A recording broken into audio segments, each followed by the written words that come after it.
Ça va Décard? Ça veut dire salut bande de cassos. Gros, si je te dis bête de plage, éléphant et meuf avec des grosses beuteux, tu me dis quoi? Eh non, c'est pas les bas de Boulogne, ici on va parler de la Thaïlande mon pote. Et plus particulièrement d'un plat typique de la street food de là-bas. Dans la kitchen aujourd'hui, je vais te faire un cow pad. C'est un ananas farci. Et ouais, team pizza hawaïenne à fond mon gars. J'suis l'ananas sur ta pizza, hey. Allez, balance le générique. Mighty Bruce Wayne. Y'a des négros, j'ai la recette. Y'a des négros, j'ai la recette. Chef étoilé, j'ai la recette. Y'a des négros, j'ai la recette. Magicien dans la cuisine, foufou, tu crois vraiment que je vais te donner la recette? Pour cette recette, il faudra un ananas, du poulet, du riz thaï. Il a marqué Saint-Éloi, mais il vient quand même de Thaïlande, t'as capté. Il faudra 5 cuillères à soupe de sauce soja, un peu de poivre et du colorant jaune. Première chose à faire, tu vas mettre 100 g de riz à cuire. Pour être précis en cuisine, je te conseille de prendre la balance de la Bicrave, ça sera vraiment important. Parce qu'en cuisine, il faut vraiment être précis. C'est pas en mode hop, je fais mes potions en mode panoramix. Non, non. En cuisine, tu dois être carré. Tu vas venir tarer ta balance. Hop, c'est bien 0, t'as vu? Parce qu'en cuisine, il faut vraiment être précis. Pendant ce temps-là, tu vas couper ton ananas en deux. Et ouais, ici, on découpe la prod et ça se débarrasse d'épreuves à la javel, mon pote. Et avant de couper ton ananas en deux, tu peux couper la couronne, tu peux la bouturer et après, ça donnera une très jolie plante. Regarde. Une fois que tu as coupé en deux ton ananas, tu vas venir creuser l'intérieur, ça va en faire un bol giga stylé. Et ouais, ici on mange pas bol de riz, on mange gastronomie. En vrai, pour creuser l'intérieur, je te conseille de t'armer d'un petit couteau et d'une cuillère et de faire gaffe à tes doigts, voilà. Une fois que t'as bien galéré, que t'as bien creusé, et une fois que t'as coupé en dés ton ananas, tu mets pas tout dedans, tu en laisses quelques-uns de côté, tu verras on fera quelque chose de sympa avec. Tu vas venir couper finement ton échalote, ton ail, ton poulet, ta tomate et ta sœur.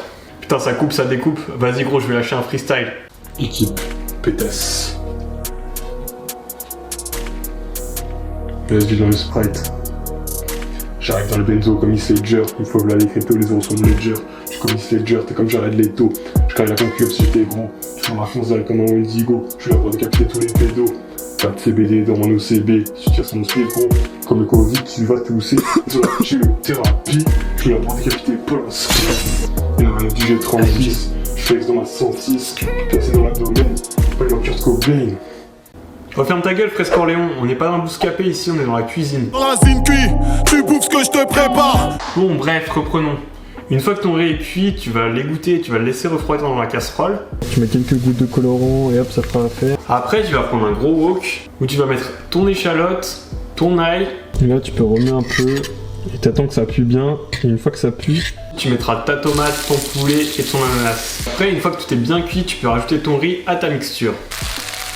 Ensuite, tu mélanges bien et t'hésites pas à rajouter les épices, donc un peu de poivre, un peu de paprika, 5 cuillères à soupe de sauce soja, et tu mélanges et tu laisses mijoter pendant 5 minutes. Et une fois que t'as bien laissé mijoter tout ça, tu peux rajouter enfin la coriandre pour ajouter un peu de fraîcheur à ton plat. Ouais, si t'as suivi mes cours sur les pâtes, tu sais de quoi je parle. Et voilà, t'as plus qu'à fourrer ta mixture dans l'ananas. Non, pas comme ça, c'est dégueulasse gros. Hop, et tu vas venir enfourner tout ça au four à 100 degrés pendant quelques minutes, histoire que tout se réchauffe. Et tu peux rajouter quelques cacahuètes pour ajouter du croquant à ton plat. Ah, et pour les fils de soja, je vous oublie pas, vous pouvez remplacer le poulet par du tofu, ou alors rien tout simplement. Après, si t'as un gros dalleux comme moi, tu peux rajouter des crevettes que tu fais sauter au wok, et c'est genre super bon. Bon, moi je n'ai pas mis parce que genre t'as vu, c'est pas la saison. Shake it. She like the way that I dance. She like the way that I move. She like the way that I rock. She like the way that I woo. Ah oui, en Thaïlande, ils utilisent comme couvert la cuillère en guise de fourchette et la fourchette en guise de couteau. Tu vas me dire, mais c'est chelou. Je vais dire non, parce qu'en fait, la viande elle est déjà coupée, il n'y a rien à couper. Du coup, le couteau est inutile. Et franchement, c'est grave pratique. Même maintenant, dans mes plats, des fois, je mange juste avec ça. Franchement, ce plat, j'ai découvert en Thaïlande et j'ai juste surkiffé. C'est vraiment le feu. N'hésitez pas à le refaire. Et dites-moi dans les commentaires quel plat étranger vous a grave marqué. Tu peux aussi ralasse mon Tipeee s'il te plaît parce qu'il est à 0. On dirait le seul des étudiants bobo gauchias qui passent plus de temps à chercher des slogans pétés qu'à étudier. Hein Gwendoline? J'en ai rien à foutre du G36, je veux la Honda Civic, t'as capté? Bon sinon j'espère que cet épisode t'aura plu. N'hésite pas à lâcher tes meilleurs likes, tes commentaires et partager pour le référencement, t'as capté? Et partage dans ta story, ça me ferait vraiment plaisir. Dans le prochain épisode, je te ferai un cocktail que j'ai inventé, un Heisenberg. Allez, bon appétit!